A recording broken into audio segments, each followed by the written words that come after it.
Langsung aja yuk kita masuk ke segmen yang ditunggu-tunggu. Udah siap pasangan kita yang ada di sebelah kiri saya nih, Masya Allah. Langsung aja kita masuk ke segmen Tanya Dong Ustadz. Kami semua tanya dong Ustadz. Alhamdulillahirrabbilalamin. Saya ngadap sana. Oh, ngadap kamera.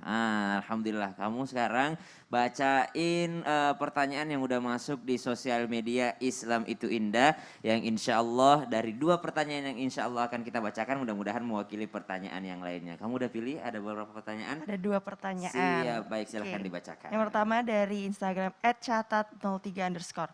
Assalamualaikum Ustadz. Waalaikumsalam warahmatullahi wabarakatuh. Saya Novia, bagaimana hukumnya seorang suami yang memberikan uang kepada istri, tapi uangnya selalu ditanyakan terus, habis untuk apa dan kemana? Padahal dia makan dari masakan yang dimasak oleh saya dan bahan-bahannya dibeli dari uang itu. Bagaimana seharusnya sikap saya sebagai istri? Apakah saya harus meninggalkan anak untuk kerja dan cari uang sendiri? Padahal ada suami yang seharusnya bertanggung jawab atas semua itu. Mohon penjelasannya Ustadz, atau mungkin saya sebagai istri harus diganti. Apanya diganti? Istrinya yang diganti. Terima kasih. Baik, bismillahirrahmanirrahim. Pertanyaan yang insya Allah mudah-mudahan kami tidak bermaksud menggurui ataupun mengajari apalagi menceramahi karena kami tidak mempunyai pengalaman yang lebih banyak daripada yang bertanya.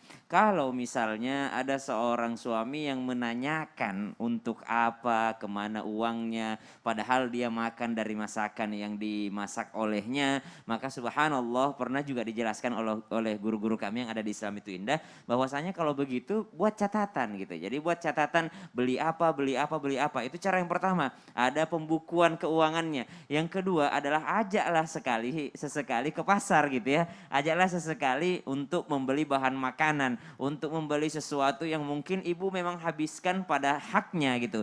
Jadi subhanallah kita ini sering dibayang-bayangi oleh waswas dan dicampur waswas dari syaitan, kemudian waswas dari manusia, minal jinnati wan nas, ada bisikan dari temannya mungkin, kayaknya istrimu tuh boros banget, istriku di rumah kalau belanja makanan cuma segini deh. Nah itu waswas minal jinnati dan juga minan nas gitu. Dari jin dan juga manusia. Ditambah juga dalam diri kita punya nafsu. Dan nafsu itu akan mengajarkan kita untuk selalu negative thinking. Dan salah satu cara untuk menghilangkan negative thinking itu adalah klarifikasi atau tabayun. Bagaimana tabayunnya seorang istri terhadap uang belanja terhadap suami tanpa bermaksud menggurui ataupun mengajari? Silahkan bikin pembukuan keuangan atau mungkin sesekali diajaklah suaminya ke pasar untuk belanja bahan makanan. Nanti ajak aku.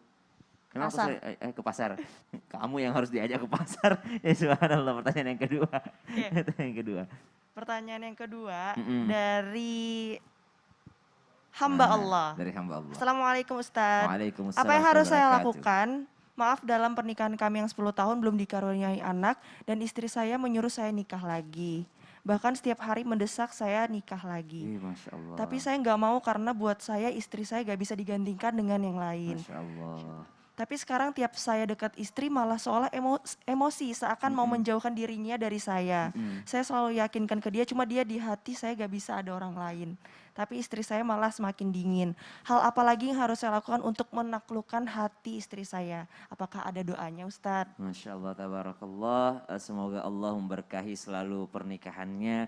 Sebagaimana Allah memberkahi pasangan Nabi Zakaria alaihi salam yang sudah lama berumah tangga namun belum dikaruniakan keturunan. Sebagaimana Allah memberkahi pernikahan Nabi Ibrahim alaihi salam yang lama baru Allah kasih keturunan. Dan subhanallah kalau masnya menjadi seorang hamba Allah yang betul-betul sabar, yang tahu bahwasanya belum tentu juga kalau saya menikah lagi akan mempunyai keturunan. Saya tahu masnya adalah seorang yang berikhtiar lalu bertawakal ala Allah dan mungkin caranya bagaimana atau doanya seperti apa, maka mintalah kepada Allah Subhanahu wa taala dengan doa yang sering diajarkan guru-guru kita di sini, surah Al-Anbiya ayat 89, Rabbila tadharni fardan wa anta khairul warithin. Rabbila tadharni fardan wa anta khairul warithin. Surah Al-Anbiya ayat 89.